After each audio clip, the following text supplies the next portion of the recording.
Kung gusto nyo ng basketball shoes, New Kyrie Antawan. Mabibili lamang sa halagang $2,199.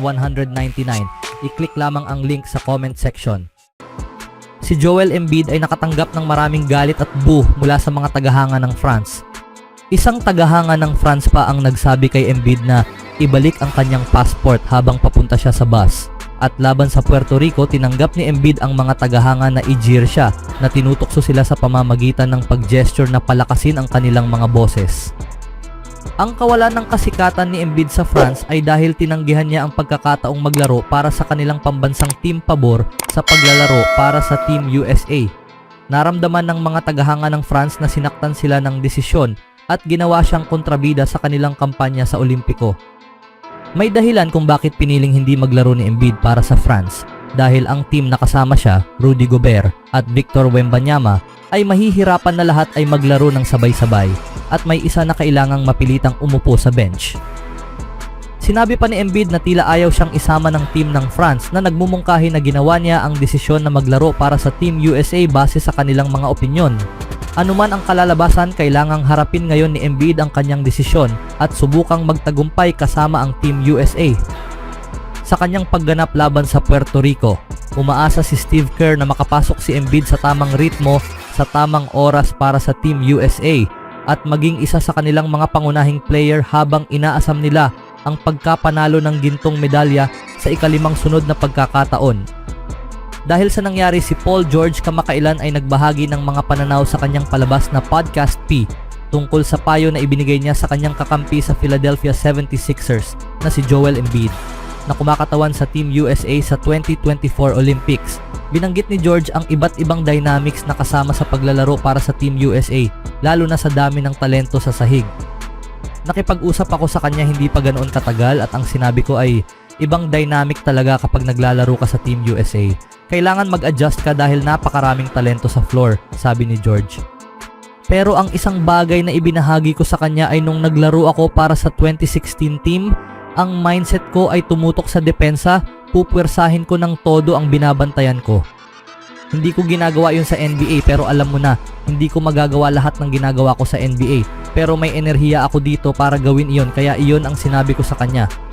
Sinabi ko sa kanya na maghanap ng paraan para manatiling engaged at hamunin ang sarili sa ibang paraan kaysa sa ginagawa niya sa NBA. Nagkaroon kami ng magandang pag-uusap tungkol doon. Ikinuwento ni George ang kanyang pag-uusap kay Embiid na binibigyang diin ang kahalagahan ng pag-adjust sa team-oriented na estilo ng paglalaro na katangian ng USA basketball team. Inamin niya na maaaring nakakaranas si Embiid ng antas ng deferment dahil sa mataas na antas ng talento sa paligid niya na maaaring maging isang hamon para sa isang player na sanay maging sentro ng kanilang NBA team. Hinango mula sa kanyang sariling karanasan sa 2016 Olympic team, pinayuhan ni George si Embiid na tumutok sa mga aspeto ng kanyang laro na hindi niya karaniwang binibigyang diin sa NBA. Ibinahagi ni George na sa kanyang panahon kasama ang Team USA, nagpatibay siya ng isang mindset na nakatuon sa matinding presyon sa depensa.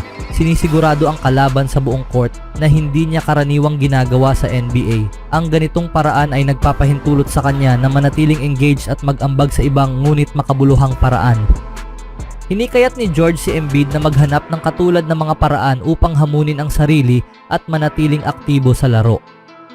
Sa pamamagitan ng pagtanggap ng mga tungkulin at responsibilidad na naiiba sa kanyang karaniwang mga tungkulin sa NBA, maaring epektibong mag-ambag si Embiid sa tagumpay ng team habang nakikinabang din sa karanasan. Ang pagganap ni Embiid sa Olympics ay nagpakita ng ilang pagsubok at tagumpay. Sa dalawang laro, siya ay may average na 9.5 points, 2.5 rebounds at 1 assists. Kahit na hindi siya naglaro sa laban sa South Sudan, sa exhibition showcase bago ang Olympics, siya ay may average na 10.4 points, 6.8 rebounds at 2.6 assists sa loob ng 5 laro. Habang si Embiid ay nakakaranas ng ilang pagsubok, malinaw na siya ay unti-unting umaangkop sa kanyang papel sa loob ng Team USA.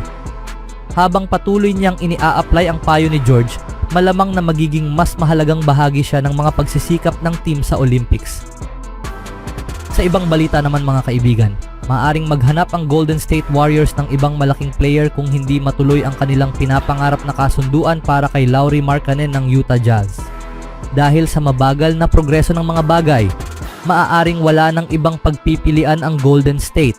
Isang hindi nagpakilalang NBA executive ang nagsabi kay Sean Deveney nitong Biyernes na susubukan ng Warriors na kunin si Jonas Valanciunas ng Washington Wizards kung hindi makuha si Markkanen.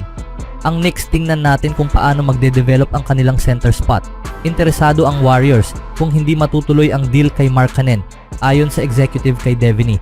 Ang Lakers ang madalas na konektado kay Valanciunas pero nag-aatubili rin ang LA na isakripisyo ang alinman sa kanilang tradable draft picks.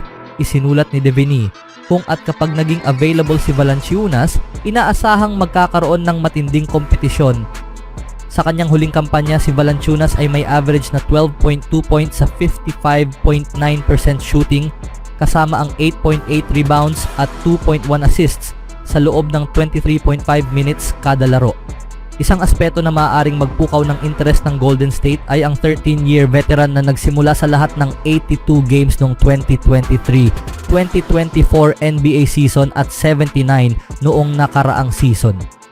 Pumirma si Valanciunas ng 3-year contract na nagkakahalaga ng $30 million sa Washington ngayong off-season. Marami, kasama na si Deveney at ang executive, ang naniniwalang inaasahan ng Wizards at ng malaking player na magkakaroon ng trade sa isang contender bago ang February 6 NBA trade deadline. Siyempre, kailangan magbigay ang Warriors upang makatanggap, katulad ng nabigong pagkuha kay Paul George at ang kasalukuyang pagnanais kay Markkanen. Inaasahan ng Golden State na magbigay ng isang batang player para makuha ang isa sa mga malaking player. Dahil sa kanyang team-friendly na kontrata, maaaring makuha si Valanciunas sa makatwirang presyo para sa Warriors, binigyang diin ni Deveney. Isang package nina Kevon Looney at Moses Moody ay maaaring magawa ang deal. Bagaman malamang na hihingi pa rin ang Wizards ng draft pick. Si Moody ay 22-year-old pa lamang at dahil sa kanyang two-way potential, kabilang siya sa mga pinakamagaling na player na maibibigay ng Wizards kapalit ni Valanciunas. Maaaring magdagdag ang Warriors ng second rounder o isang protected first rounder kung sa tingin nila ay kailangan nila itong gawin upang matalo ang lahat ng alok. May mga opsyon ang Warriors pero nauubos na ang oras. Maaaring pumirma si Markkanen ng 4 na taong $232 million na kontrata extension sa Jazz anumang oras, ayon kina Bobby Marks at Tim McMahon ng ESPN. At kapag ginawa niya ito pagkatapos ng August 6, magiging hindi siya maaaring i-trade hanggang pagkatapos ng 2024-2025 season. Iniulat na malamang pipirma si Markkanen pagkatapos ng August 6, kaya't maaaring ituloy ng Warriors ang paghabol kay Valanciunas. Ano ang masasabi niyo mga kaibigan? Always do it on my own, so I gotta get through it. And the only thing I know is to love what I'm doing. Never give up, never slow, till I finally prove it. Never listen to the no's, I just wanna keep moving. Keep my head up when I act, head up, that's a fact. Never looking back, I'ma keep myself on track.